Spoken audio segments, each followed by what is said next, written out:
welcome all of you here to this third and final session of these 3 sessions of Gyan Yajna, sponsored by the Doobay family. Please give the Doobay family a nice round of applause. Ramona ji, and the children. So humbly invited all of us to join with them in this weekend of sacrifice and thanks to the lotus feet of God. We certainly appreciate your presence here and your support, because it's a very historic yajna in the sense that for the very first time, our young Vyas has been crowned the last night as Vyas, and the starting point of this long journey ahead, a journey of scholarship, a journey of predication and propagation of the timeless values of Sanatana Dharma. So it's a very proud moment, as I said last night, for all of us, for this entire community. And once again, for us to be here this morning to listen to the message that he has to offer to us in this final installment of this yajna. So I'm not going to take much more time because it is 11 o'clock, and at 11 o'clock, the Vyasi normally commences his sermon. So, without further ado, I hand you over to our most competent young Vyas, Pandit Navin. Give a nice round of applause.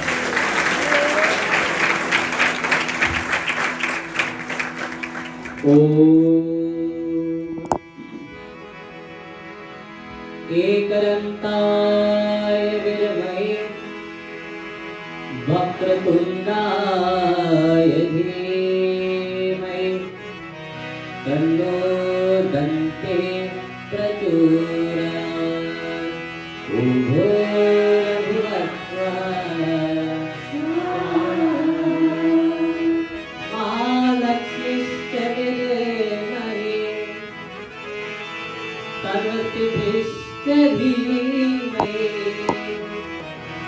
Tanno Devi Prachodayāt.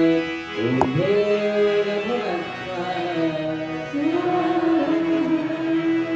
Adityaya Viramahe Divakarāya Dhīmahi Tanno Surya Prachodayāt. Om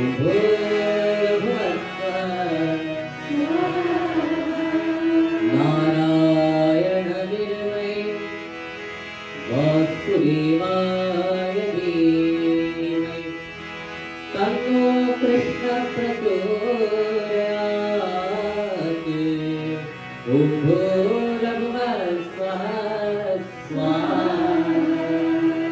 Om Bhurabhuvah Swaha Tatsaviturevarenyam Bhargo Devasya Dhīmahi Dhyo Yo Nah Prachodayāt. Om Bhurabhuvah Swaha. Om Bhurabhuvah Swaha Tatsaviturevarenyam Bhargo Devasya Dhīmahi Dhyo Yo Nah Prachodayāt. Om Bhurabhuvah Swaha. Om Bhurabhuvah Swaha Tatsaviturevarenyam Bhargo Devasya Dhīmahi Dhyo Yo Nah Prachodayāt. Om Bhurabhuvah Swaha. Om Agirnai Supatārāya Smān Vishwāni Deva Varunāni Vidvān Yudhasma Dhurāna Devo Bhushtam Tena Muktim Vidhema Agnim Mini Purohitam Yagyasya Devam Ritvijam Uttaram Ratnadhātamam Shrat Devāya Ramona Tribhu Shrat Bhagavad Gita.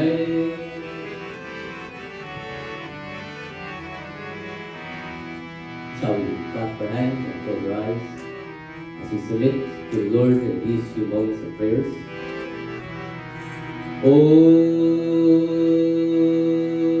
Namo Bhagavate Vasudevāya Namo औरो देवकी देव गर्भजननं गोपी गृहे परधनं मायापूटन जीवतापहरणं गोवर्धनोद्धारणम् कंसकचेरन कौरवार्यननं कुन्तीसुतापालनम् एतत् श्रीमद्भागवतं पुराणकथितं श्रीकृष्णलीलामृतम् पार्काय प्रतिबोधितां भगवता नारायणेन स्वयं व्यासेन ग्रथितां पुराणमुनिना मध्ये महाभारतम् अद्वैतामृतवर्षिणीं भगवतीं मष्टादशाध्यायिनीं मम्मत्वामनुसन्धामि भगवते गीते भववेशिणीं नमस्ते व्यासविशालबुद्धे पुल्लारविन्दायतपत्रनेत्र येन त्वया भारततैलपूर्ण प्रज्वालज्ञानमयप्रदीप भीष्मद्रोणतटा जयदजला गान्धारनीलोत्पला शल्यगावती कृपेण महनी करणेन वेलाकुला अश्वत्थामा विकर्णा घोरा मकरा दुर्योधनावर्तिनी सुतिरनो कल्पण्डवैरणनधी कैवरतः केशव पराश्वरवजसरोदमवन् गीतार्ककन्दं घोटकटम् नानाप्यानकैसरं हरिकथा सम्बोधना बोधितम् लोके सज्जनषट्परैर्हरः पेतीयमानं मुरा भूयर्भारतपङ्कजं कलिमल प्रध्वंसिनः श्रीयसे श्रीकृष्ण गोविन्द हरे मुरारी हे नाथ नारायण वासुदेव जिह्वे पिबस्वामृतमेतदेव गोविन्द दामोदर माधवेति मूकं करोति वाचालं पङ्गुं लङ्घयते गिरिं यत्कृपातमहं वन्दे परमानन्दमाधवम् गुरुर्ब्रह्मा गुरुर्विष्णु गुरुर्देवो महेश्वरः गुरुर्साक्षात् परं ब्रह्म तस्मै श्री गुरवे नमः तस्मै श्री गुरवे नमः बोल श्री कृष्ण कन्हैया लाल की जय श्री वृंदावन बिहारी लाल की जय. Most honored and respected Guruji, to all learned Pandits within our midst, most talented musicians, mothers, fathers, brothers and sisters, friends and family, and to all devotees present here. Jai Shri Krishna. Indeed, what a privilege it is to be able to listen to the glories of Bhagavad Gita as extracted from our Shastras. Hari Ananta, Hari Kata Ananta. Not only is Hari infinite, however his Kata, his stories and his pastimes, they know no limit. Java Java Hoi Dharam Ke Aadi, Barahi Asur Adhama Vimani. For the destruction of evil and for the proliferation of good and righteousness, the Lord has manifested time and time again to teach us all how to live and to set a standard of living for us. And thus, we have all of these beautiful manifestations of the Lord, and we have many shastras, many itihasas, and many texts which describe their greatness and their pastime. As has been alluded to, this morning we're focusing on this great text of the Srimad Bhagavad Gita, along with citations from the Srimad Bhagavat Mahapurana as well.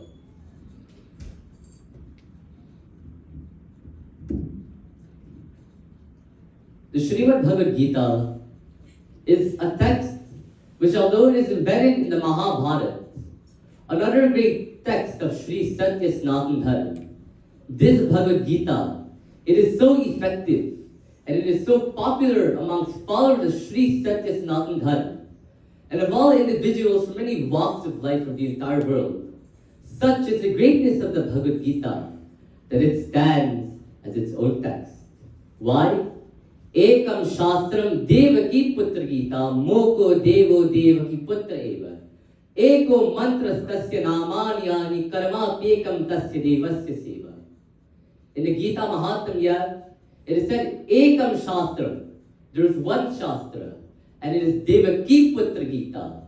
It is that text, it is that group of teachings which is elucidated by Bhagavan Krishna. And the Bhagavad Gita, it stands unique as Vedavyasa directly pens these words of Bhagavanji, of Bhagavan Krishna, as he speaks them to Arjuna and to all of us in that battlefield of Kurukshetra. And thus, this Bhagavad Gita stands as one of the most revered and well-known texts within Sri Satya Sanatana Dharma, that I'm sure that all of you present here within the Sri Trimurti Bhavan are familiar with. This morning, I would like to tackle one such teaching, which is taken from the 12th chapter of the Bhagavad Gita, where this chapter is initiated as Arjuna asks the following question. Om Namo Bhagavate Vasudevaya Namo Namah. Arjuna Vacha Evam Satata Yuktaye Bhakta Swam Parapasate Ye Chapyaksharam Vyaktam Tesham Ke Yuga Vittama Evam Satata Yuktaye Bhakta Swam Paripasate Ye Chapyaksharam Vyaktam Tesham Ke Yuga Vittama. So to provide some context for this being the first verse of chapter 12 of the Srimad Bhagavad Gita, we find that in the previous chapter, in chapter 11, the Lord revealed to Arjuna this Aneka Rupa form, this form of Mahavishnu, with a Shankha Chakra Ganaparama, thousands of heads, thousands of eyes, thousands of mouths. This was the form that the Lord revealed in front of the eyes of Arjuna. Because in Bhagavad Gita, prior to this chapter, the Lord, he was speaking to Arjuna in that form of man as Bhagavan Krishna. However, Arjuna, he now inquires to see this true form of the Lord, recognizing Bhagavan Krishna to be his master, to be his Jagat Guru, his worldly preceptor. And so Bhagavan Krishna, he does so. And his form is so powerful that only for some brief moments, Bhagavan Krishna shows Arjuna this magnificent form of his. And after doing so, he then assumes this original form. And so he's saying to Arjuna that, "O Arjuna, there is no way that one could perform any type of penance, charity, upavasa, fasting. There is no act which would enable one to be able to view such a form of mine. Such is the extent as to how blessed you are, O Arjuna." So in this chapter, chapter 12, in the verse that we have chanted, Arjuna, he becomes confused. He becomes deluded. Because in his mind, he recognizes that there are two types of devotion. And he asks, Evam satata yuktaye bhakta swam paryupaste Ye chapyaksharama vyaktam Teshapke yoga vitsamaha. He's asking Bhagavan Krishna, "O Lord, O Prabhu, out of this path of devotion, which path or which technique do you consider to be the most perfect? Is it when that devotee is performing your devotional service? Or is it when they're in meditation upon that formless aspect, that formless energy of yours? In simple terms, Arjuna, he is alluding to two forms of worship. The first form being when we as devotees, when we worship Bhagavanji through the medium of offering all of these articles of worship. And an example of this is when we perform Murti Puja. When we sit before this deity, we see illustrated and visualized before us all of these very beautiful murtis, which depict the various aspects of the Lord. And by doing so, we are able to visualize who He is, the Lord's true form. And thus we are able to focus on and carry out our service and worship to the Lord. On the contrary, this second mode which Arjuna is inquiring about means that now there is no form that devotee is focusing on. They are sitting in meditation, in tapa, contemplating upon Bhagavanji without the use of any murti, only using the mind and the intellect in assisting them in completing this act of God realization and God attainment. And this is the question which is asked by Arjuna. So now how does the Lord respond? Bhagavanji, in these following verses, he describes these words. Om Namo Bhagavate Vasudevaya Namo Namah Maya Vishyamano Emam Nitya Yukta Upasate Shraddhaya Pariyopeta Steme Yukta Tamamata Yetokchara Paniradeshya Yamavyaktam Pariyopasate Sarvatra Gamachintyam Cha Kurnasta Chalam Dhruvam Sariyam Yendriya Gramam Sarvatra Samabudhaya Te Prapno Garante Mameva Sarvabhuta Hitarata. So the Lord, in these words, provide an answer to this being the question of Arjuna. And in a synopsis, what he is saying is, O Arjuna, out of these two forms of worship which you have described, both of them lead to the attainment of that divine supreme energy. Now, all of us as devotees, in these modern practical times, it isn't always the most effective way to perform meditation upon Bhagavanji, hoping to realize Him. Because no matter what, no matter how God realized we are, there is always some attachment. There is always something which is hindering us, which is drawing us, attracting us to this material world, which is hindering us, which is inhibiting us from actually realizing the true nature of Bhagavanji. Our mind is distracted and bamboozled with all of these materialistic objects. Therefore, it isn't possible for us to actually sit in meditation and to constantly, perpetually think of the Lord. This is why we come to Mandir. Not only we come to Mandir, we have all of these beautiful depictions of these murtis of the Lord. Durga Ma, Lakshmi Ma, Saraswati Ma, Bhagavan Krishna, Bhagavan Shiva, Sri Ram. All of these murtis are present here in a most magnificent manner so that we as devotees can effectively complete our goal of attaining God realization by understanding the appearance of the Lord, of Bhagavanji, in whatever form we recognize Him in. And therefore, we are able to focus upon Him and cultivate this bhakti or this devotion. Therefore, what the Lord is trying to convey to us is that it doesn't matter what approach we may take to Him, as long as it is in reason. If there is one specific factor which Bhagavan Ji will continue to describe in the next verse.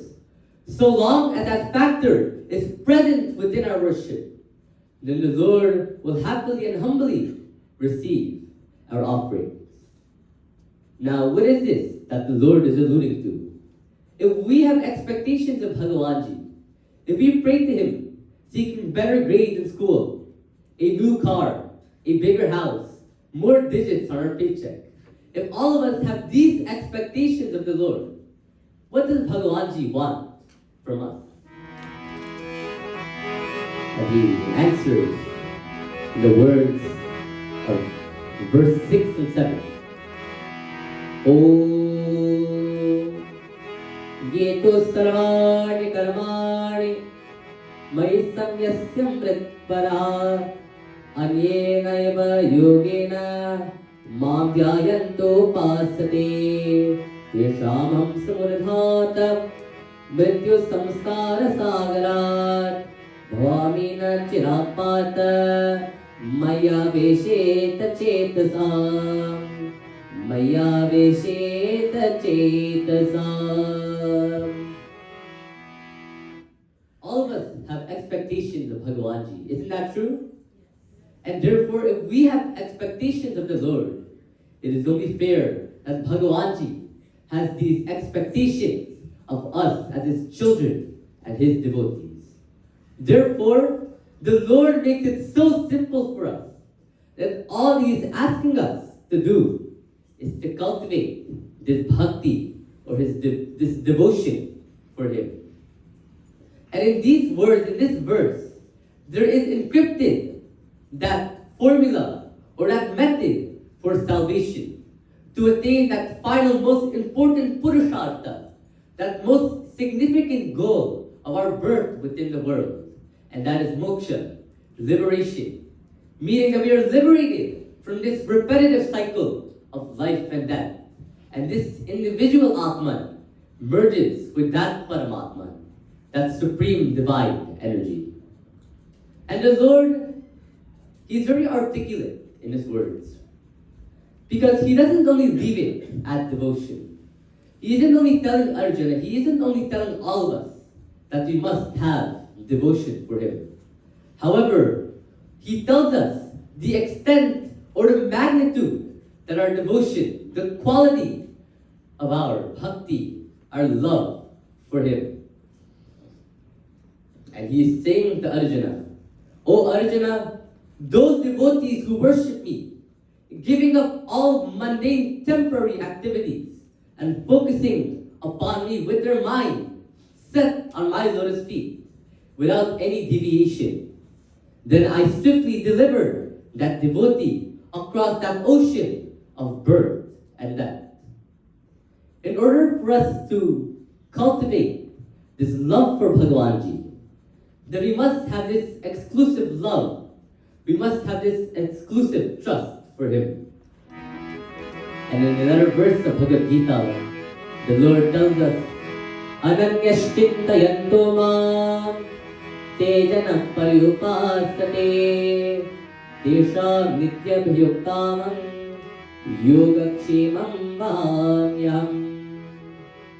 These are the requirements that Bhagavan Ji has for us as His devotees. Ananyashtintayanto mam te janam paryupasate. He promises us and He guarantees us in these immortal words of the Bhagavad Gita that so long as that devotee has that supreme faith and trust for Him, that devotee perpetually and constantly thinks of the Lord without any hesitation. Ananyashtintayanto mam te janam paryupasate. So long as that bhakta meets such requirements, then Bhagavan Ji, He vows that He will be there for us to meet all of our needs and to grant us all that we want. However, in order for this to happen, there must be this constant remembrance of the Lord. Our mind must never deviate from His lotus feet. Because Kabir Das, he tells us, Dukh mein sumiran sab kare, सुख में करे न कोय, जो सुख में सुमिरन करे, और दुख कहे न कोय। दुख में सुमिरन सब करे, सुख में करे न कोय, जो सुख में सुमिरन करे, और दुख कहे न कोय। As devotees, all of us here, we suffer from one mistake. No matter how perfect you are, whether you may be a Pandit, a sannyasi, or any individual, no matter how God realized you are, no matter how aware you are of the greatness of Bhagavanji, there is always this tendency to forget about the Lord. We try to condition, we try to train the mind to constantly remember Him. Yet, we always fall short of doing so. And Kabir Das, he makes note of this when he says, Dukha me sumirana sabakare. When we are suffering from afflictions and troubles, when we have bad grades in school, when the tire on our car is flat, when there aren't enough digits on our paycheck, then comes the moment where we think, Hare Rama, Rama Rama, Hare Hare. Isn't that true? It happens to all of us. We only think of the Lord so long as there is this expectation from Him. And when the Lord is there for us, when He meets our needs, when He grants us all that we want, when we are back to feeling happiness and optimism within our life, Sukha me kare na koi. Unfortunately, we become so attached to this material, mundane world that we then forget about Bhagavan. This is why, when we examine the behavior of our saints and sages, they always ask for sadness. While us as devotees, when we would pray, we ask for permanent satiation, happiness, satisfaction. But these saints, they ask for sadness because they recognize that so long as there is sadness within their life, so long as things aren't going as they're supposed to within their life, then they will always remember the Lord. And when they are happy, this relationship between that bhakta and the Lord will be broken. And if we want to analyze the devotee who exemplifies such bhakti, then in Aranyakand, Goswami Tulsidashi describes in this doha.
Who is excluded from yagna, from puja, from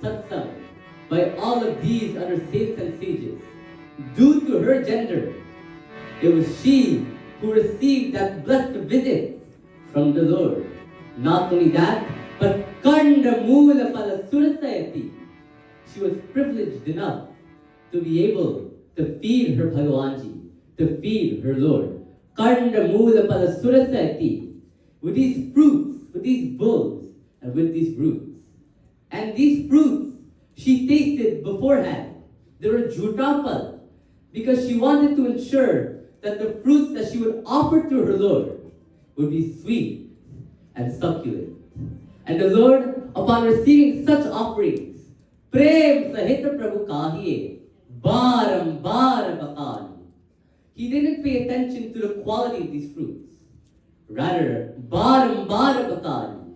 Again and again, he commended Shabari for such offerings. And here we see that if any of us, as devotees, should doubt whether the Lord would accept us, Kaha Raghupati Suno Bhamini Bata, Mano Eka Bhakti Karanata. The only thing that Bhagavanji looks for within us is bhakti, is love. That is all that he expects from us. It is not wealth, it is not caste, it is not our level of education, it is not the amount of accolades that we may have achieved within our life. It is the bhakti, the faith that we have within our Lord. And he says that such an individual who is bhakti-heen, heen meaning deprived, who has no bhakti, no love for the Lord's lotus feet within their heart. Such an individual, in the Lord of Bhagavanji, and you can read this for yourself, he refers to such devotees as clouds without any water. So you see, this is the point. This is all that the Lord looks for within us. That bhakti or that faith in Him.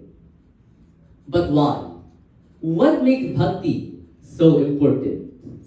Why is it that the Lord specifically outlines bhakti as that prime means of achieving Him?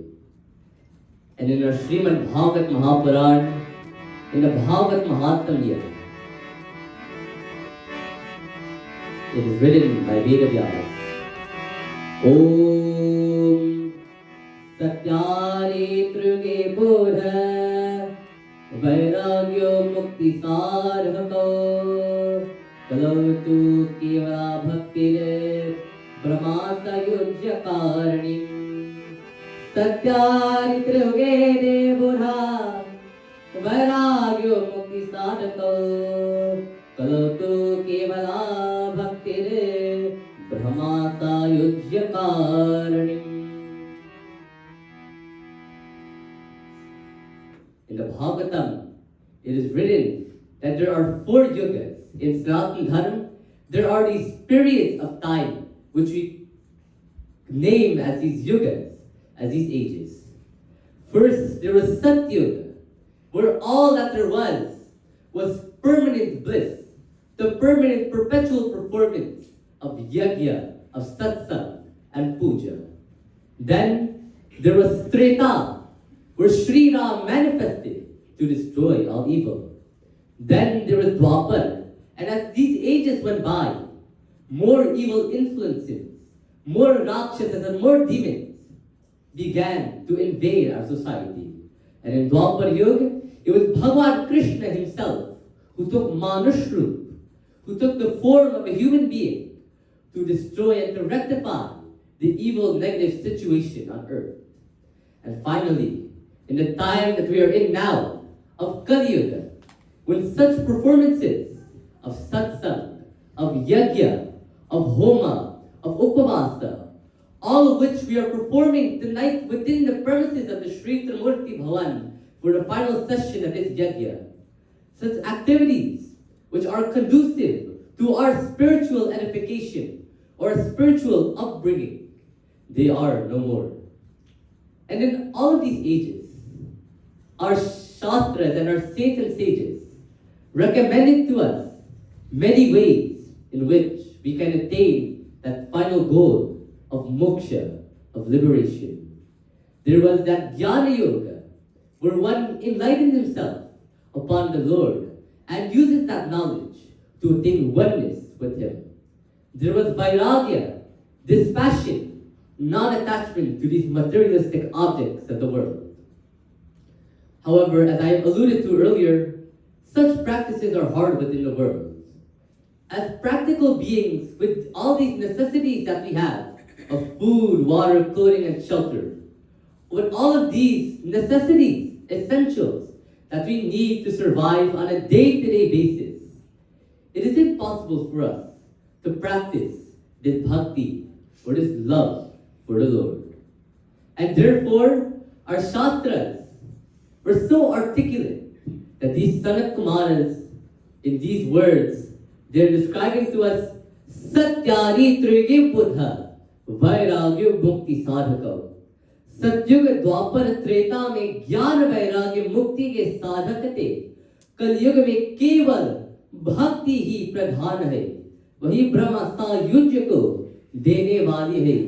जीवान का निश्चय कर। That in today's day and age, if one wants to attain that oneness with the Lord, then all that we need to do is cultivate that bhakti, that love for Him. And it is recorded in this verse that with this bhakti, not only does it liberate us, however, it grants us with unity with that Brahma. It allows us to attain that goal which all of us pursue within our life, which is none other than moksha, liberation. However, the Lord as Karuna Sindhu, He understands that although He has put it in such a simple manner, there are many devotees who are unable to do so, who are unable to cultivate bhakti, love for the Lord. And so the Lord provides an alternate solution for this. And in this verse, He recounts, Sharanagat ke कृपालु हरि शरणागत के कृपालु हरि कृष्ण दामोदर वासुदेव हरि शरणागत के कृपालु हरि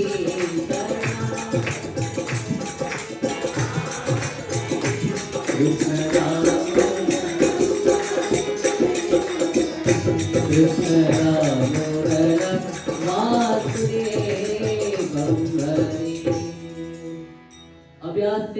समरतोसि मत्कर्म परमो भव मरतमपि कर्माणि कुर्वन्नो सिद्धिमवाप्स्यसि अभ्यासेऽप्यसमर्थयसि मत्कर्म परमो भव मरतमपि कर्माणि कुर्वन् सिद्धिमवाप्स्यसि. Even if we fail in our attempts to cultivate love for the lotus feet of the Lord, then He provides us with this alternate, that should that devotee, even in the pursuit of doing so, fall short of cultivating love and faith for the lotus feet of Bhagavanji, then the Lord recommends that such a devotee should perform work in the name of Bhagavanji. This is all that we have to do. Our Shastras make it so simple for us to understand the true nature of Bhagavanji, or how to attain that oneness or that supreme state with Him. That all that we have to do, should we not be able to cultivate love for His lotus feet, then what we do is we work for Bhagavanji. We perform actions in service of the Lord. It is said that greater than the lips that pray are the hands that serve. That although there may be these Pandits or these Vyasas which are talking about such activities and are urging all devotees to perform such merited acts, it is an even greater blessing when such devotees are able to transform these verbal words into physical actions and actually perform the work of society. While there are others that preach, there are some that actually do and who make the world a better place. And the writer, in the words of this bhajan that I am sure that all of us are familiar with. It describes the importance of selflessness. नदियाँ न पिया कभी अपना जल, नदियाँ न पिया कभी अपना जल. The nadi or the river never drinks or never consumes its own water. वृक्ष न खाए कभी अपनी फल. When the trees and the plants cultivate these fruits and these herbs, never do they attempt to consume them or keep them for themselves. In a similar manner, अपने तन का मन का धन का दूजों को दे जो दान है, वो सच्चाई न सागरे. In a similar manner, if we look at nature and understand its selflessness, then we must embody that selflessness, that humility as well, to always serve others in our thoughts, our words, and our actions. And by doing so, इस धरती का भगवान है. Such individuals who fulfill these requirements, इस धरती का भगवान है. They're considered to be God incarnate. नदियाँ न पिया कभी अपना जल, वृक्ष न खाए कभी अपने फल.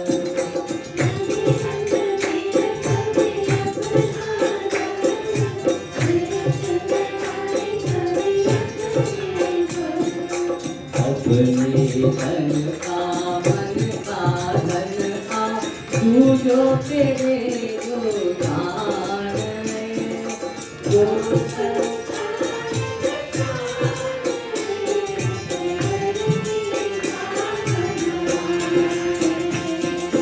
नदियाँ न पिया कभी अपना जल, वृक्ष न खाए कभी अपने फल.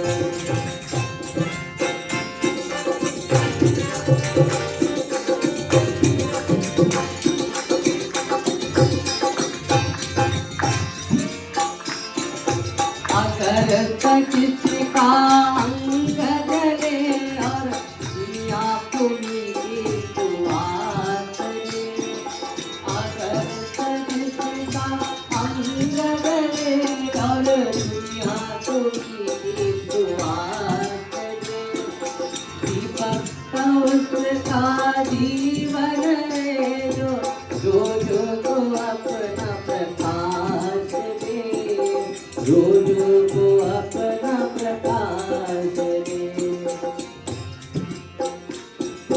घर में जिसका भगवद गीता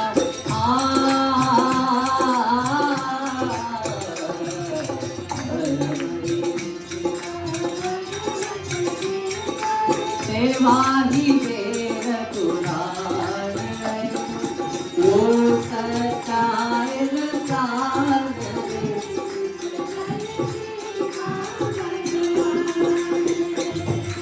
नदियाँ न पिया कभी अपना जल, वृक्ष न खाए कभी अपने फल. नदियाँ न पिया कभी अपना जल, वृक्ष न खाए कभी अपने फल. अगरच जिसका अंग जले और दुनिया को मीठी सुवास दे. Look at the diction which the poet is using to convey his point. That when our body is instilled with that beautiful fragrance, we don't just keep it for ourselves, yet we share it for others. In a clearer manner, दीपक से उसका जीवन है जो दोजों को अपना प्रकाश दे. When we have this light, say that when we have a diya, for example, and when there's another diya, another lamp which we need, we don't need to light another match in order to light that diya. Rather, we use the light from that first diya and use it to light the others. Meaning that all of us, we have this internal light within us. And it is up to all of us to kindle such a light and to kindle such an energy and to share it with others. Because when we look at the greatness or the esoteric meaning of light, then what we find is that wherever it shines, it doesn't just keep its luminosity for itself.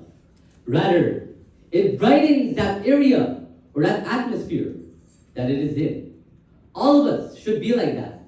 When we have those qualities, that when we walk into a room which is dark with feelings of emotion, of anxiety, of anger, of sadness, we are the light that when we walk into such a situation, we bring that light or that luminosity with us in order to change our fellow man's life for the better. And thus, these are the most beautiful teachings of the Bhagavad Gita, taken from chapter 12. The Bhagavad Gita is a text which all of us should attempt to study. We should try to read it and understand the philosophical meaning that is encrypted within these words of the Lord. And by doing so, we share our knowledge with others. We are able to keep the flag of Sanatana Dharma raised.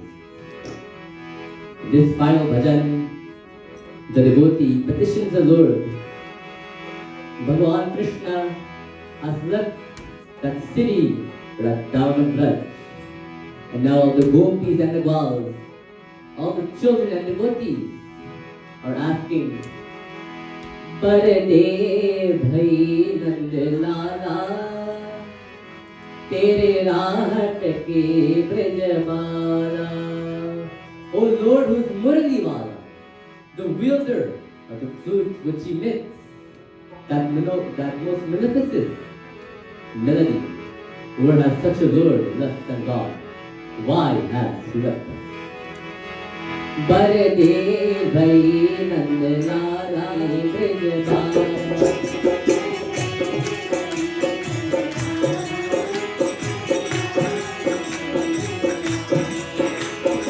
Wal baale kaise pooche, aare murli lala.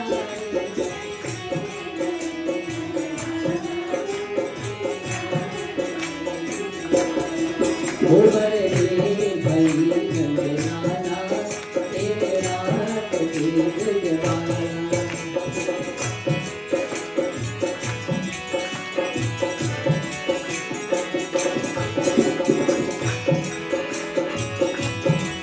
O Lord, where have you left us from God?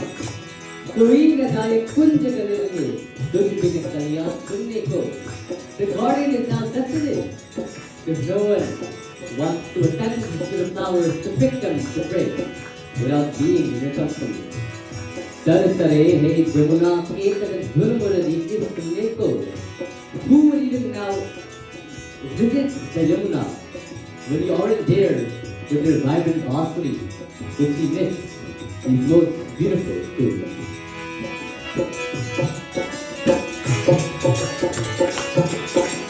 कोई न जाए कुंज गगन में, तुझ बिन कलियां सुनने को.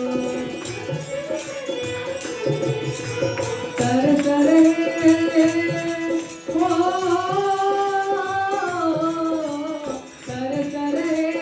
जमुना के तट धुन मुरली की सुनने को. अब तो दर्शन काजे नटक चोर में लागा है. बरदे भई नंद लाला, तेरे हाथ की ब्रजमाला.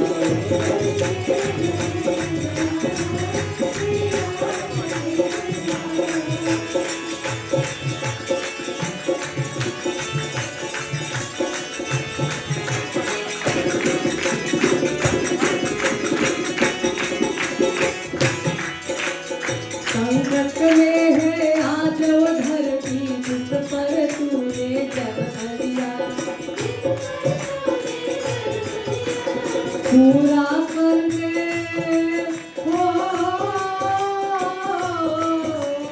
पूर्ण कर दे आज वचन वो गीता में जो तूने दिया. कोई नहीं है खुद भी हो भारत के रखवाला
Everyone once more.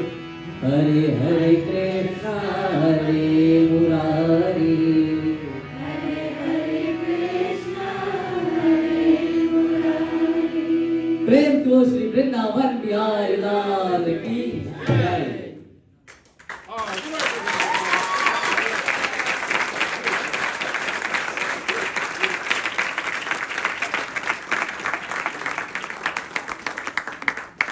Before I hand the mic over back to my Guruji, as I sit here, I remember about 15 years ago when my Aji, the late Srimati Devki Doobay, were sponsored this yagna at the Sri Trimurti Bhavan for 3 days, where she was sitting over here, back when the baby was positioned this way, with all of her children, basking in the greatness of her Lord and the love for her children. Many people, many devotees rather, who were there. Some of you are here, some of you aren't, and some, like my Aji, our late Uncle Indarji, and many others would have left for the far beyond. I pay homage to such individuals as we pray that may the Lord Bhagavan Krishna, in his ever-compassionate nature, may perpetually bless their Jivatma, wherever that soul is. There are certain people whom I would like to thank, for without their help and their intervention, this yagna wouldn't have been able to happen. First of all, I must thank family and my brother as well.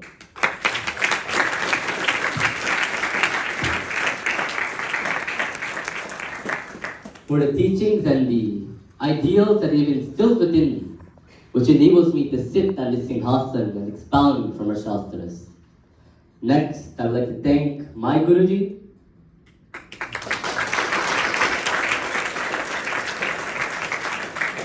for his inspiration and his teachings, all the questions that he has asked for me, if I had any, whenever I have asked him, he's never ceased to answer my questions. So Guruji, I do thank you from the bottom of my heart for your blessings which have enabled me as well to sit on this singhasan. Next, I do thank all of our honorable Pandits and Brahmanas who would have joined from us night to night, my Guru Bhais, Pandit Vineshji, Pandit Dilanji, Pandit Navalji, and my brother Pandit Prakashji, for their presence here in order to be a part of this yagna.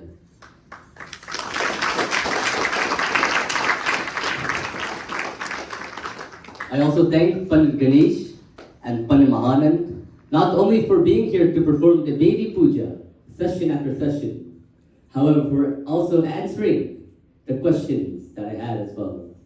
I could remember about 6 or 5 years ago, when my Guru Bhais and I would have went to the Sri Murti Bhavan every Thursday evening to learn about Karmakan, to be given that basis to learn how to do puja, due to Pandit Ganesh. Do give Pandit Ganesh ji a round of applause.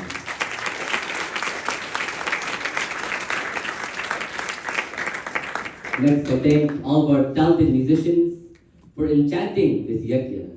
It is always a beautiful act when we are able to listen to our shastras. Yet that beauty is magnified when there is that musical accompaniment to cultivate that attention and love within the hearts of the devotees. Of my musicians, I would like to thank Amit ji, who has played Dolat for me last night and this morning. Do give him a round of applause.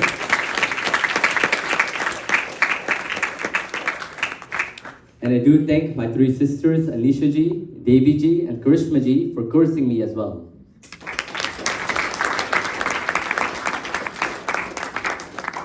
Next, I offer my gratitude to all of the devotees who assisted in preparing the Devi, in preparing all the beautiful malas. I'm not going to say any names because I don't want to miss any name or offend anyone.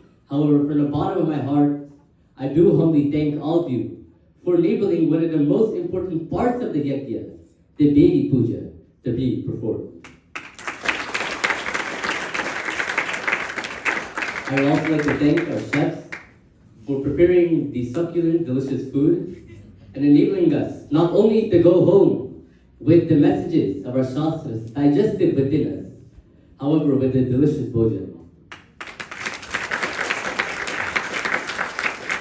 And now, most importantly, I thank all of you devotees who are present here, family, friends, devotees, and members of this community alike. For your presence here enables us to ardently listen to Bhagavad Gita, to listen to the words of our shastras. And I do thank all of you from the bottom of my heart for all the support that you have given myself and my family to ensure the successful completion of this yagna. With this said, I once more thank all of you as I now hand the mic over to my Guruji. Prem Flo Shri Krishna Chandra Bhagavan Ki Jai. And he deserves a resounding round of applause.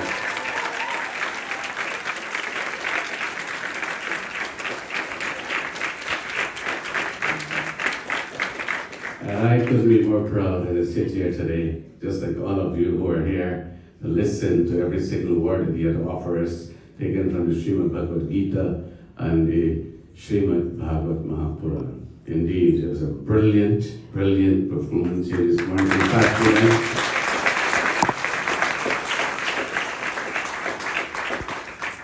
and this is my honest opinion. He has a very far way to go. He's beginning the journey now.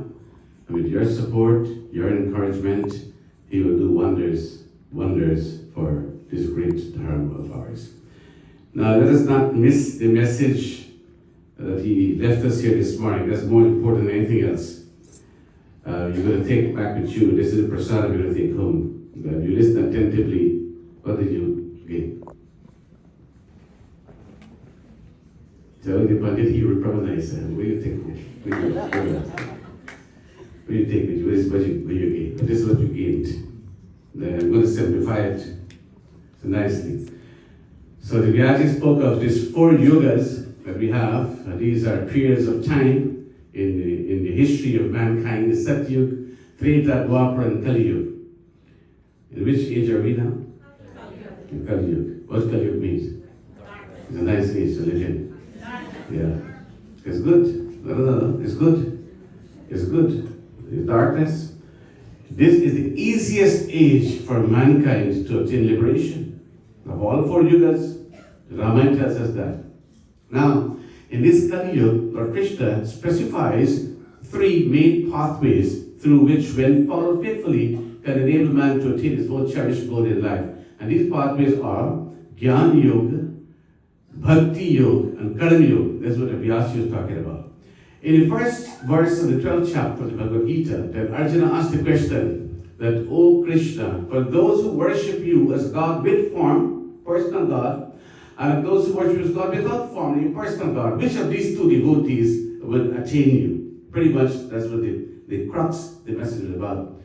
And Bhagavan Krishna, he says that both devotees, those who perceive me as a God with form, as a manifest God, and those who perceive me as the unmanifest God, the formless God, both are eligible to attain me. However, the path of the one who worships God, or worships me, Bhagavad Gita says, as an impersonal God, without any form, it is difficult for that person to attain fixture of the mind to God, simply because of the wavering nature of the mind, the impetuosity of the mind. See, the mind is so gentle. And if you sit quietly and you tend to meditate on God, as I asked the question the other night, we recite the Hanuman Chalisa. Hanuman Chalisa has 40 verses. It will take you like 10 minutes to recite. How much of those 10 minutes you actually think of Hanumanji when you recite the Hanuman Chalisa? I mean, let's be honest with ourselves. If 1 minute is a lot. And it's because of the nature of the mind. The mind is so busy, hopping from object to object. Because you find it difficult, even with the Murti present, you find it difficult to concentrate. Is that so? Is that so? Yes. Yeah.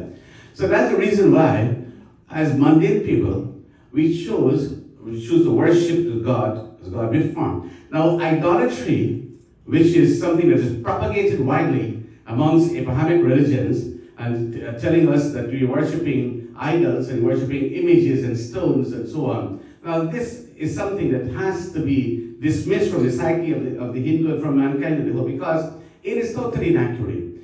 When you worship the Murti, you're not worshipping an idol. You're not worshipping a stone. You're not worshipping an image. You're not worshipping not even an icon. You're not worshipping a monument as they may claim.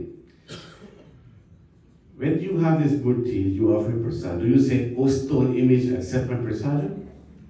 You say, "Oh Hanumanji, please accept my prasadam. Oh Durga Ma, please accept my prasadam." Because you see beyond the imagery. You see this is a manifestation of God. The Murti becomes God. The Murti is God. And if God is omnipresent, He is here, there, everywhere, then how can we explain that when He's here in the mandir, or He's in the church, but He's not there in the Murti? So if you were to explain this word Murti, the Murti does not mean image, it does not mean an idol, it does not mean anything of this sort. The Murti means Murti. You know why? Because it has no English equivalent. Not at all. You can't explain it in English language. That's where English language falls short to explain clearly, adequately what this word Murti is. Because you connect with the Murti. And you don't think this Murti is lifeless. The Murti has life.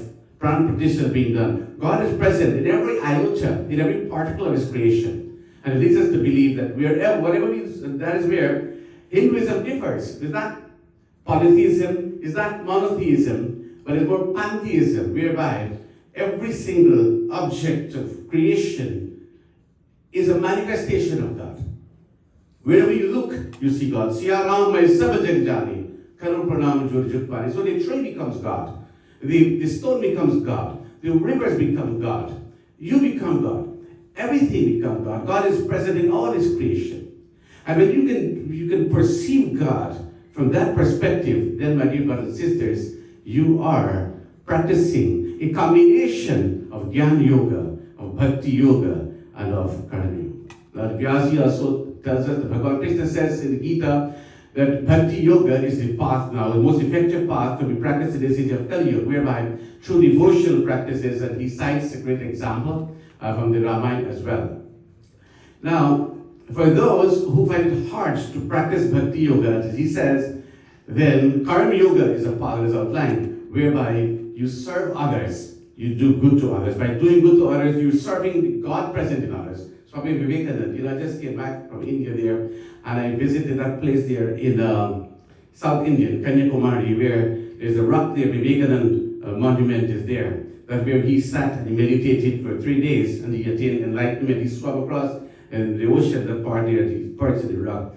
The Vivekananda said, I don't want to attain moksha.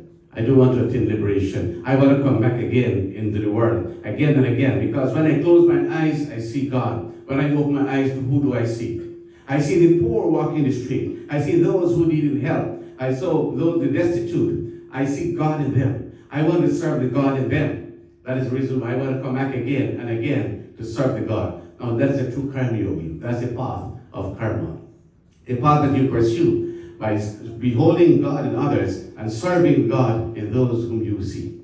So this is the essence of what Vyasi has been preaching to us here this morning. And this is the lesson you're going to take with you. To be better Hindu. You're Hindu. It's not about competing here between religions for first place. Sanatana Dharma does not knock on anybody's doors and say, hey, you must convert to my religion before you're going to go to heaven. What it tells us, if you're a Hindu, be the best Hindu you can be. If you're a Muslim, be the best Muslim you can be. If you're a Christian, be the best Christian you can be. You don't have to jump ship here before you can reach your destination. You just stay where you are. Ramakrishna said it very nicely, that if you want water, what you have to do, you have to start by digging a hole in the earth. And then you dig. So you dig 6 feet now, you don't find any water. Many out of frustration, you gotta leave that, and you go somewhere else and start dig again. And you dig a second place, you didn't find, you dig a third place, and a fourth place, and you spend your entire life digging. And you die without finding what you're looking for. Don't do that. Stay right where you are, and keep digging. And digging, and digging, and digging. And one day, lo and behold, you're gonna find water in God's glory.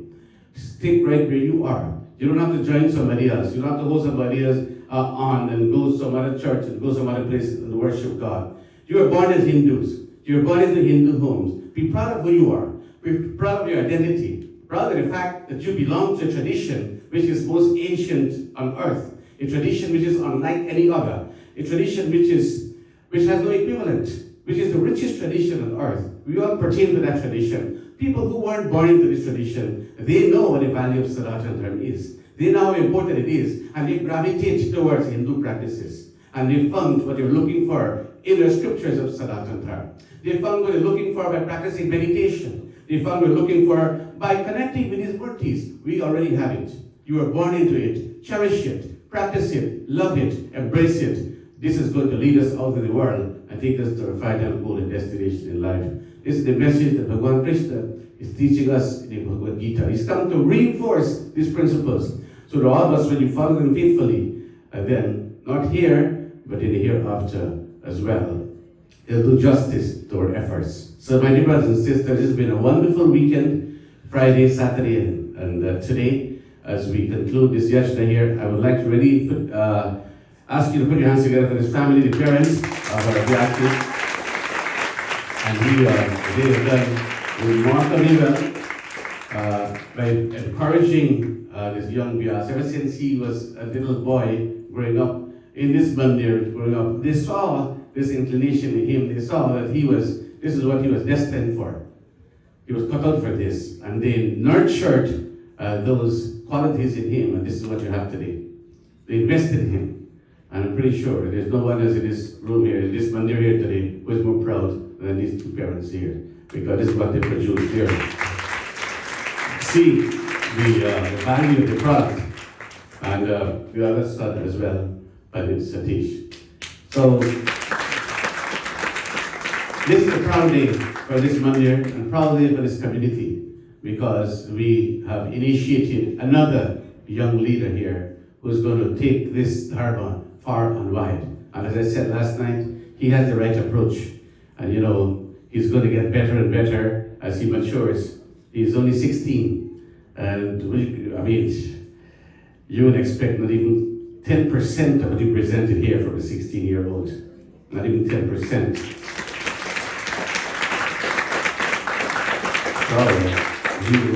So eloquently, he didn't waste a single minute of your time. Every word was well calculated, and every word certainly well selected and well delivered to all of us here today. So, Biaji, you did well. Yeah.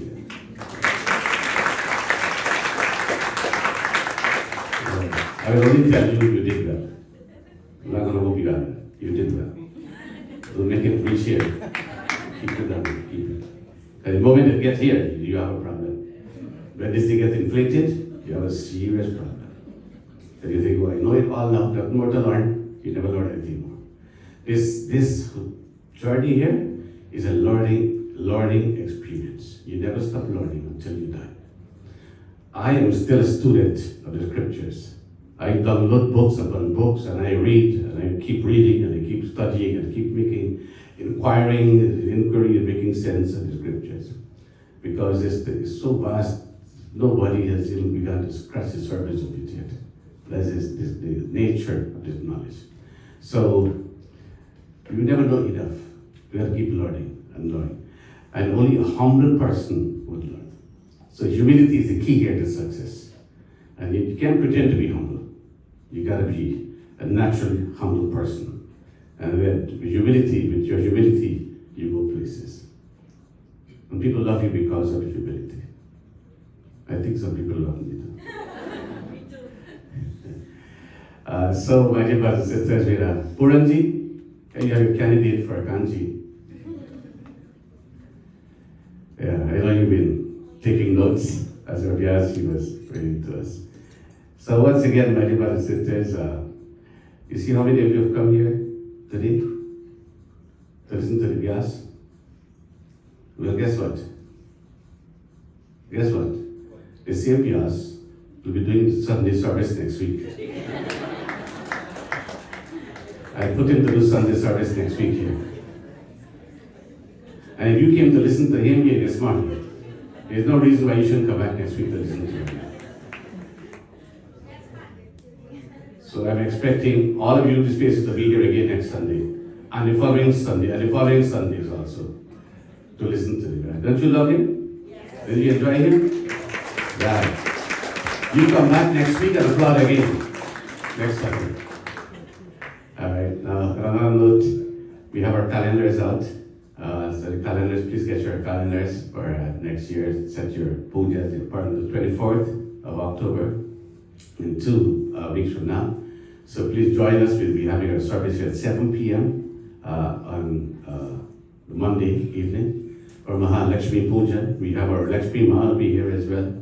So please join us. You can light your diya at home, do your prayers, and you join us here. This weekend coming up, you're going to have the Diwali parade on Liberty Avenue, 133rd Street, Liberty. You know, Lakshmi ji, she conducts that, and she asked me to please invite everyone to join her. It'll be grand, it'll be very grand. After the pandemic, it'll be grand this year. So you don't want to miss it all. It'll be wonderful, wonderful. Great culture. Unfortunately, I will not be there because I will be officiating in Canada next weekend, in Montreal. We have Yashta coming up next weekend there. So next weekend, this time, God will I'll be concluding Yashta here in Canada. Nonetheless, please join Lakshmi ji there on Liberty Avenue. It's Saturday coming, I think it's from 3 to 9 around that time, yeah. But we have the Havan at the ground there, and after that, we have the floats and the cultural program. We'll wrap this up soon, in a few minutes, but we have some notable people in his audience who would like to recognize. First of all, we have Dr. Khan here. Dr. Khan. Dr. Khan, what can we do without you? Nobody can be healthy without you. Especially those patients whom you attend to in your hospital. So Khan is the first cousin of Pandit Navin. He's a brilliant family. All these people are doing so well so far. And most of them are ambitious too. Most of them. Huh?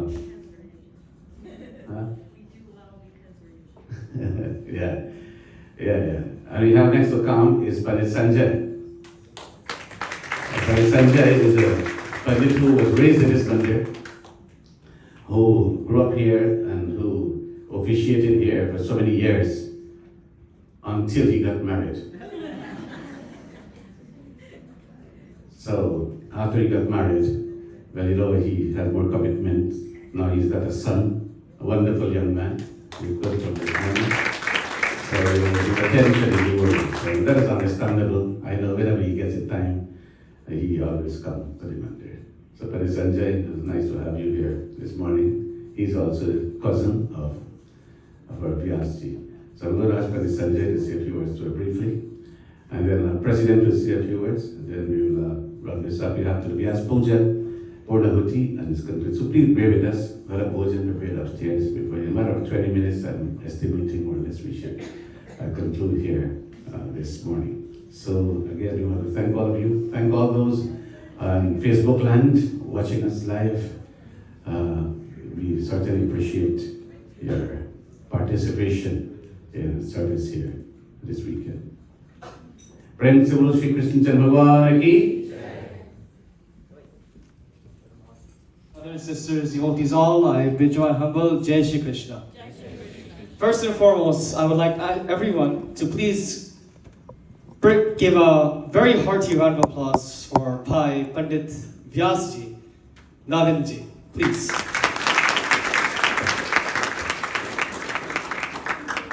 As Vyasji sits on the Singhasan, it reminds me beautifully of a Gita that's not written in Hindi, it's not written in Sanskrit, but it is written in a descended language, Kannada. It's spoken in South India. It originates from Tamil, and this Gita, it says, Guru bin gulamana guvatanaka dhuriyadanna mukuti. Until you serve your Guru, until you serve the knowledge that your Guru propagates, only then can you consider to be knowledgeable. Pari pari shastra vanodidareno vyarthavayudu bhaguti. So what if various scriptures are read? So what if you study them on your own? It is wasted devotion if you do not reflect on it.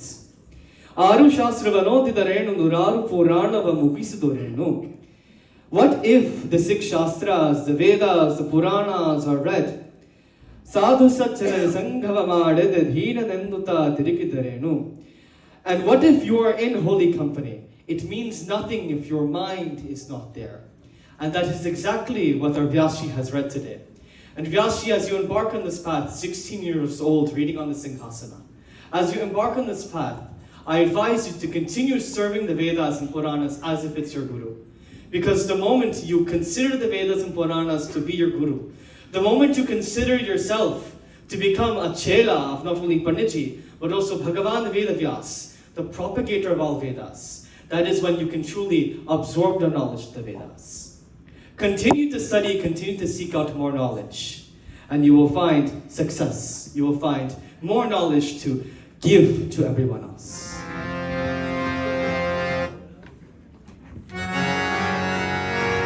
Guru bin gulam na guvatan ke dore danda mukuti. Guru bin gulam na guvatan ke dore danda mukuti. Pari pari shastra vanodidareno vyarthavayudu bhakuti. Pari pari shastra vanodidareno vyarthavayudu bhakuti. Guru bin gulam na guvatan ke dore danda mukuti. Guru bin gulam na guvatan ke dore danda mukuti.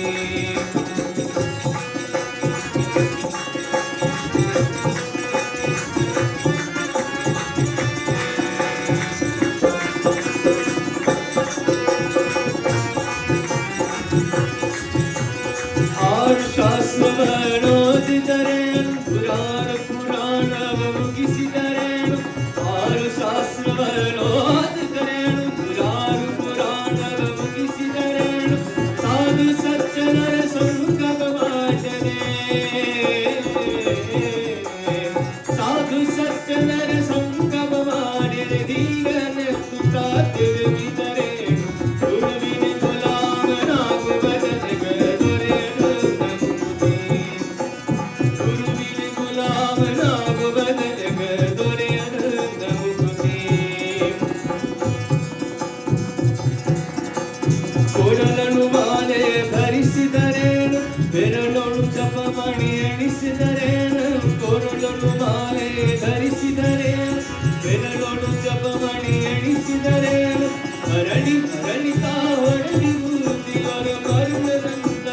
ತಿರುಗಿದರೆ ಗುರುವಿನ ಗುಲಾಮನಾಗುವವನ ದೊರೆಯದ ಮುಕ್ತಿ ಗುರುವಿನ ಗುಲಾಮನಾಗುವವನ ದೊರೆಯದ ಮುಕ್ತಿ ಪರಿ ಪರಿ ಶಾಸ್ತ್ರವನೋದಿದರೇನು ವ್ಯರ್ಥವಾಯಿತು ಭಕ್ತಿ ಪರಿ ಪರಿ ಶಾಸ್ತ್ರವನೋದಿದರೇನು ವ್ಯರ್ಥವಾಯಿತು ಭಕ್ತಿ ಗುರುವಿನ ಗುಲಾಮನಾಗುವವನ ದೊರೆಯದ ಮುಕ್ತಿ ಗುರುವಿನ ಗುಲಾಮನಾಗುವವನ ದೊರೆಯದ ಮುಕ್ತಿ ಗುರುವಿನ ಗುಲಾಮನಾಗುವವನ ದೊರೆಯದ ಮುಕ್ತಿ. Before I hand over the mic to Panditji, I just want to briefly give one of my experiences going to college upstate. Surprisingly, when I realized that there was a lot of Indian people there. I would have expected to be a lot more white individuals, but there tended to be a lot of Indians from India, whether Gujarat, whether from South India. And if you could put all the Indian students in one room, you would have a room filled with about 400 students. And one thing that I noticed is that on Sunday mornings when I ask Mitras, friends, would you like to come to the temple with me? They do not share the same experiences as we do. We are fortunate, Bhaktijano, that we have this culture imbued within us. We are fortunate that we are all sitting here this morning in satsang. We are all fortunate there are young Pandits like Navinji, young Pandits like Pandit Raj, young Pandits like young Pandit Vineshji, who are taking up their Sanatan Dharma. But when you talk to other youths about Sanatan Dharma, who are not even from our community, who are directly from India, they have not a single clue. So everyone, please give a round of applause for yourselves, for allowing us to take our culture, for allowing us to take our religion to this point, to this level, to this higher level. Because even those who originate from the motherland itself are not aware of their own culture. With that being said, I hand over the mic to Panditji once more. Principal Shri Chandra Bhagavan ki. Let's all stand for it. Ajayat Shrotra Pranasya Mukhadnirjayate Mukhadnirjayate. Om Jai Bhagavati Gita Maya Jai Bhagavati Gita Hariya Kamaliyani Hariya Kamaliyani Sundar Sundite Om Jai Bhagavati Gita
Thank you, Professor. Sitaram, everyone. Swagatam. Welcome to the Sri Murti Bhavan. Uncle Deo and Auntie Ramona, amazing job. Congratulations. Put your hands together for that. Guruji, congratulations. Yet again, an amazing job. I forget how long ago it was that me, Pandit Ganeshji, I thought I saw Pandit Bro, Pandit Vedyanan was upstairs. And a couple, oh, there he is, in the corner over there. A couple of us sat right here, I believe, and we read our first Jag years ago. There's a picture of it. We looked much younger back then. Life has changed. So congratulations, Guruji. You've done another generation here of amazing work. Congratulations to each of you, except Guruji's right. This is the crowd that Trimurti is used to. COVID is on its back end. Be safe, be careful, but come back to the mandir. I promise you I'll come back also. Yes, I took a little break, but my son needs to learn properly, and I've been back more with him now than I have in the past, so I'll be back also. The reason why is because you have a hand in him. So give yourselves a big round of applause. And finally, congratulations. Grandfather's proud. Excuse me, I cried a lot, so give me a quick couple of minutes. The reason why we know Guruji, the reason why we grew up in this mandir was because when our grandfather passed away in 1995, and we needed a Pandit to perform Shraddh and all of this, grandfather had recommended Guruji Panchalal because he heard him and wanted him and him alone to perform that shraddh. So the family got him, Auntie Sabo and everyone got him, and he performed that shraddh, and then we realized that I didn't know him, but Mom and our family knew him from Guyana. And shortly thereafter, about 3 years, 1998, Trimurti opened, and that was when it all got started. So I won't take up too much of your time. I like to talk also, but I sat in your seat now. You can be one of, and Pandits shouldn't have egos, but you'll ask any one of us. We like a big crowd. We like to see you guys smile. We like to see you guys clap and have a good time. We're human. This is one of our jobs. Our job is not to sing. Our job is not to talk a lot. Our job when we sit here as Pandits, when we speak, is to make sure that when you leave, you are a little bit more inspired to be a little bit better of a human being. And you nailed it. You nailed it, and that broke me. I wasn't gonna cry when you spoke. And I was like, all right, we got the basic stuff, the normal stuff. And then you said, not so much what the Pandits say, but what people do with it. That's the blessing. And that is our Dharma. Dharmacharya and Singhasan. I'll finish with this thought. I was sitting there and I was looking at this image of Guruji and Nav. Guruji put you here as Dharmacharya. You are a teacher. You're a leader of the Dharma. You're sitting on the Singhasan. Before you, Guruji sat on the Singhasan, Uncle Zach will tell you. I sat on the Singhasan. Pandit Ganesh sat on Singhasans. Great people sat on Singhasans. Prakash Kasaiji and all the legends. I guarantee you are better than me. You are Guruji level good. I guarantee it. Keep focused on your pronunciation, your singing. You got it as a Pandit. Just make sure you're a good person. Because before you were a Pandit, you were a son, you were a brother, you're a devotee, you're a student, you're a friend. After you're a Pandit, when you stop coming a Mandir, you'll be all those things, plus you might be a husband, you might be a father, you'll have all those responsibilities. Be good at that. That's what makes you a Dharma Acharya. That will make you take the Dharma ahead. When you walk into a room and you come and you sit here, you don't have to worry about what people will say about you. Guruji never has to sit here and has to worry about back talk in the audience or what they're worrying about here, because he's lived a life since his entire year life that he can sit here confidently. Dharma Acharya. And you know what happens? When you do enough good, that Dharma Acharya, you're no longer just a Dharma Acharya. You become a Singha. What's a Singha mean? A lion. You become a lion itself, like Guruji, who tours the world and roars on our behalf. And this is your asana. These are the people that will support you and will guide you. Your mom and your dad and your family and your friends and your village. They will never leave you. I know that because these faces that I look were here when I read right there. Many of them years and years ago. Some have passed on. Some new faces, but that won't change. Make yourself a lion, because Singha Asana. When you are a lion and when you have the support of everyone, because you've lived your life good enough, clean enough, humble enough, you become the Singha-asana. And someone else, maybe Dean, maybe your son, maybe someone else, will sit on your shoulders the way you sat on Guruji's shoulders and read from right there also. Prem Swavyas Maharaj ki, Prem Swami Krishna Chandra Bhagwan ki. Thank you very much, Pandit. It's made a tremendous contribution. Yourself and Pandit Ganesh, holding your fort here for so many years when I couldn't be here, when these boys were not even born yet, or when they were just born. So both of you I could really rely on, I did rely on for so many years. And those stories cannot be unwritten, but they contributed to the continuity and the prosperity of this mandir over the years. Especially when we go to celebrate 25 years next year, certainly all of this will be replayed in the memory of everyone. So thank you again. We ask our President to say a few words to us. We give the President a big hand. By the way, today is my mom's birthday. My mom, yes, is in Venezuela now. I video called her this morning, and she said to give all of you her regards and her love. I spoke to her, video her, and she was very happy to hear from us. So I told her that the entire Srimurti family wishes her a happy. Well, she was born 1936. So how old is she now? 86. She said she's 87. I said, how come you're 87? She said, well, you've done 86. And you got 87. I can't argue, I can't dispute that. So anyway, we want to wish her a happy birthday today.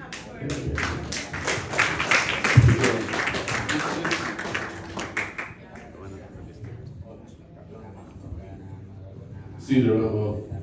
But my mom is fighting to get to that century club, which is great. She's optimistic. So, see the Ram again. This is a beautiful, beautiful event. A lot of things have been said. I'm not going to repeat it. I'm a very short speaker. But I want to thank all of you for coming here on behalf of the Trimurti family. And when I walked in the mandir, it was awesome, beautiful. And actually, I have listened to Pandit Navin because it was the social media, 3 hours of it. I sat down and listened to the whole thing, both nights. And he left the best for this morning when I was here in person, which is great. So give him a big round of applause, please. Wonderful job. Great job indeed. And I know Kam was trying to rate him and grade him. So I'm going to give Kam's grade to him. In my, as a teacher, we just grade people, right? So I'll give him an A grade. He gets an A for the great job he did. Not A plus yet, because that plus still got to come, as Pandit Sanjay said. You got to keep working, and Guruji said too. So what we're talking about and waxing lyrical about Pandit Navinji, we must not forget his family, his parents, because it's all part of the village, as well as his Guruji. His Guruji, as you know, is an international ambassador for Hinduism. He is all over the world preaching the virtues of our religion, such as Sanatana Dharma. And we are very proud when we see him in places like Ghana, because Ghana, and Guyana, Ghana, Africa, West Africa, is a place in which Hinduism is thriving. The fastest growing religion in Ghana is Hinduism. And you know why? It's people, because of persons like Pandit Chadilaji, who staking the religion there as well. There was a Swami called Swami Ganananda who took it, and then it's flourished, and then, went down a little bit, and Pandit Chadilaji is reviving it in Ghana. So this is not a wonderful thing? It's beautiful. Now, when people see these things, they get inspired. I'm inspired by it. And so is so many young people inspired by it. So Pandit Navinji has a great role. He has all the makings of a great Pandit. And while he was reading, I was thinking of Ramayana in the park as well for next year too. So all of those things we are going to consider. We want to thank the young Pandits in the mandir, and I was sitting next to Pandit Ganesh, and I see his head swelling big. So Pandit Ganesh, you have a great hand in all of this. We want to thank you, and as well as the other young Pandits whom you have mentored over the years, following in the footsteps of your Guruji, Pandit Chadilaji. So let's hear from Pandit Ganesh, Pandit Sanjay, all the great young Pandits of the mandir that have done so well over many years. And as you know, next year, when we do the 25th anniversary, we will write up a little history of the whole thing. And finally, while we're celebrating, there's a young lady here. She told me not to mention her name, but I have to, because she's very shy. I'm not going to ask her to stand up.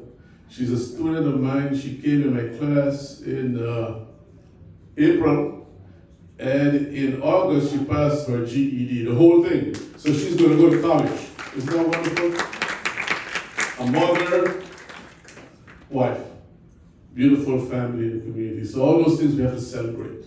With a housewife decides to take up studies and pass the thing and go to college, is another life has been changed. And that is what Trimurti is doing. We're changing lives in this community. So once more, thank you very much. And Navin, excellent job. You did a fantastic job. I listened to you very carefully, quoted well, and pronunciation great. And I know you have a very far way to go, and you will inspire so many people after you. And this is what this whole thing is about. So thank you very much. Thank you. Thanks to Guruji and all the people of the Trimurti family. Just support him, support all the Pandits, support the religion. Because Hinduism, if you read social media and everything else, a lot of criticisms for various things. But when I walk into the Christian churches, I see a nice, beautiful statue of Mother Mary, another one of Jesus, and I see flowers at the feet and water and stuff. So don't knock other people's religion when you're doing the same. So thank you very much and have a very beautiful week. Thank you. So he is the pride and joy of all of us here. He is a Trimurti of this Trimurti family. So all of us are proud of him and promote him and support him all the way along. He rose up right here in this country. So Khan will give you 2 words. With this, we do the Tarpan, do the Havan, and then with the offerings of the Vyasa, we conclude the arti. So this is going on. Dr. Khan is here with us. Now, I don't know how many doctors you met in your life. I didn't meet too many, thankfully, because I don't like doctors. I'll be honest with you. I like the gym. I love to go to the gym. I always stay away from doctors. Because if you're healthy, you only go check them out, do your regular checkup, and that's it. But there's nothing that's guaranteed. Like, a lot of people don't like Jamaica Hospital because they say Jamaica Hospital has a bad reputation. That you go in the front door, you come through the back door, they bring you out. Now listen, this is not funny. This is the thing. If something, God forbid, goes wrong, any emergency with anybody in this mandir here as we speak here now, and you call your ambulance, where did I take you? Alright. So is Jamaica a good place? Because Jamaica is there to save your life. And who is there to save your life? Vishnuji is there as the head of the nursing in Jamaica Hospital. So we must not badmouth these places. And these doctors are good people because they save your life as well. So anyway, well, as I said, I don't know too many doctors. But I know who is the greatest doctor in America. And her name is Dr. Kamini Doobay. I say this, I'm not sugarcoating it, I'm saying this here with all earnestness, with all sincerity and authenticity, because in our hospital where she works, they see her like this miracle doctor. She walks in a room where all the doctors are struggling, they can't find what's wrong with the patient. Patient is in distress now, his emergency now is dying, and she walks in there, and she touches the patient, and she intubates the patient, and she finds out what the other doctor couldn't find, and she does, and the other doctors arguing with her, telling the cardiologist saying, no, well, it's not so. She said, no, it's so. And then she does her thing, and the patient is saved. You know how many lives she saved? Many, many lives she saved in the emergency room. Many lives she saved. People who were on the brink of death, she brought them back to life. And one of the people who was grateful to her is our very own Kumaji, Mr. B.P. Singh, who was down with his COVID, and they were just about to do the trek at him.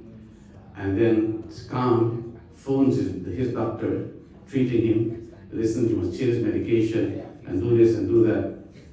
And instantly, he came back to life. No more trek. Trek is when you cut the throat. No more trek. And he came back to life. There's another patient all the way in South Africa. And no, it was in Ireland, was it? Yeah, in Ireland. And was dying also. And she got in contact with the doctors here immediately and told him you got to change the antibiotics right now and save that. The doctor saved his life as well. So this is a little bit of a history of Dr. Khan. And you know what we're proud of her? She's also proud of the Sri Shivji program. She grew up here. She's one of ours. And she's my Shivji, and I am proud of her. Come. My vision, I call the name. Yes.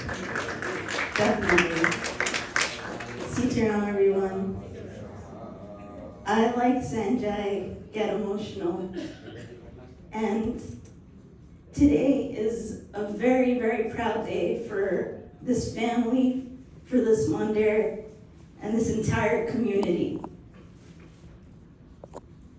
Our grandfather was a Pandit, and more so, our Aji was a revolutionary woman who was incredibly strong. I think that's the best word to describe her. And if they were alive today, they would have been incredibly proud to know their legacy, to know what they produced. In their memory, please give them a big round of applause. I want to share with you a story. Guruji spoke about the emergency department. And I want you all to think about Auntie Ramona and Uncle Dale while I'm telling this story. And there's so many incredible parents in the audience today, and I'm glad that this crowd is this big. I won't take too much of your time, but I think it's very important. Now, 12 years ago, I met a young man at a human rights clinic. I was working at the time in a human rights clinic, and we were documenting injuries for patients, for people who qualified for asylum in this country. Their injuries to prove a case that they needed to stay in this country. And I walked into the room, and immediately I knew this was a Guyanese man. This was someone from our country. And I saw scars all over his face. And he immediately said, "Thank you." We hadn't done anything yet, but that shows his gratitude. And then upon talking to him, I learned that he, in Guyana, faced so much hatred and oppression because of his identity, because of who he was. And his parents gave him up, and in Guyana, he then started using his body for money, got to this country at the end of his teenage years, he was homeless, literally faced every form of injustice and oppression in this country. And when I met him, he had absolutely nothing, had tears in his eyes. And I think about parents. This is not the type of parents that we know.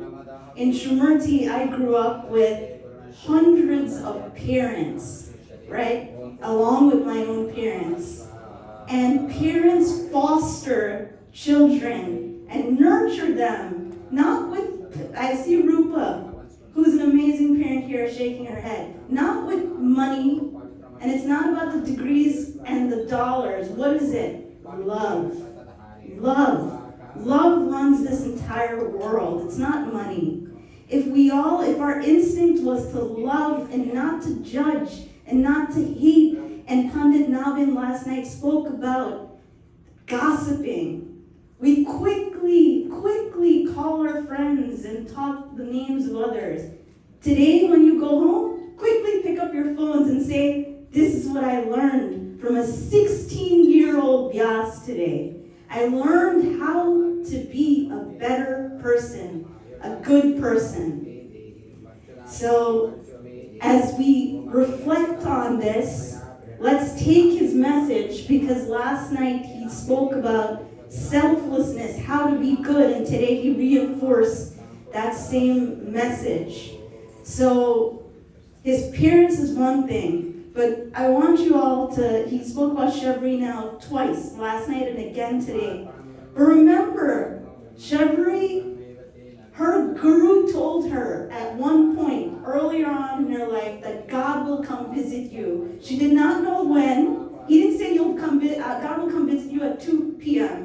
Most people would say, all right, make it 2:30. I have to clean the house. I have to make sure everything is done. But he said, God will come visit you. And what did she do? She believed in her guru's words. You know, a lot of people think a guru is like an accessory these days. It's not the same thing because there aren't these ashrams where students and disciples learn. But let me tell you one thing. There are many, many, many pundits in our community. It takes a special person to actively be a guru, to initiate shishyas, and to make sure that they are taught with love, humility, and they can become leaders themselves. And I commend all the pundits that are here, including my brother Pandit Manand, who was here, and Pandit Prakash, who is also here. Let me just take him aside. Please give him a big round of applause. Here at Ramona in the park. And he's studying in college upstate, also incredible, one of my young brothers here who rolls like a lion. But it is because of leadership and vision of Guruji. Please give him a round of applause that this can be done. And one day it has to be soon, because I have to make sure this happens before I'm out of this world. I will write his biography, and I'll make sure that it has all these details. All right, what do you think? That's a good idea? It's a great idea, right? And I will use the assistance of Pandit Navin to write this biography too, and all of his shishyas, experts of all of our experiences together, how we can become leaders one day, not to be necessarily good pundits alone, but to be good human beings. So Guruji, I want you to visit every single country in this world to spread this message. And for as long as I'm alive, and now I'm in a relationship with everybody, and I marry somebody, I'm going to marry somebody that loves my guru more than I do, and that was always my wish. So I hope that any resources I have, and that I will accompany him to make it a spiritual medical mission and to do humanitarian work on a large scale. So that's my wish, and it will happen as early as next year. And to all of you here, don't worry, when I get married next year, all of you will be here too. But that's for another day. So Trimurti does foster love too. Love, life, happiness, right, Nayana? Brilliance, and Nayana proves, come here for 2 seconds. We have 2 minutes. No, 1 minute. This is Nayana. Trimurti doesn't just foster leadership in males. Trimurti also fosters leadership in women, because we worship God as Matu. So this last 2 minutes is for Nayana to give her words brilliantly like she always does. Tell us what you think of Pandit Navin's sermon. Thank you so much. Sitaram, everybody. Let's give our Vyasji today a huge round of applause. When Vyasji started reading, I was very impressed. I remember many years, Vyasji and I growing up in this mandir together. And the one thing that successes like these can't be possible without is the blessings of Bhagwan. This reminds me of a story in the Ramayana when Hanumanji had to cross the ocean to find Sita Ma. The first thing he did was he chanted the name of Sri Ram. Because of this, he was able to leap across the ocean and find Sita Ma. This is important because this is a message that pertains to all of us. Before we embark on a task or set out to do anything, the first thing that we must do is to remember Bhagwan. And as Vyasji said, not only when things are going wrong actually in our life, but also when things are going right, because nothing could happen without the will of Bhagwan. With that being said, I hope you all have a blessed week ahead. Thank you, and Jai Shri Krishna. Thank you very much. Nana is my Shishya as well. Grew up with this mandir too, like Pandit Navin and so many all these young youths who grew up here. So you just heard it. Everybody's invited for Kam's wedding next year. She just invited everybody here. I don't know, you didn't hear it for yourself just now? Did you just hear it? Did you just hear it, what she said? What she said? She said, all of you are invited for my wedding. So this is the first invitation she gives to everybody here. So she wants to see all of you here, this entire Tremorti family at her wedding. So you don't need a written invitation anymore. You heard it from the horse's mouth. The bride-to-be inviting everybody. Thank you very much. Now, lastly, before we conclude, Pandit Prakash Lakshmi Narayanji, one brilliant young man. Give him a big hand. He's one of my favorites as well. Very humble young man, very accomplished. He'll do a rendition for us before we stand forward. Give him a big hand again.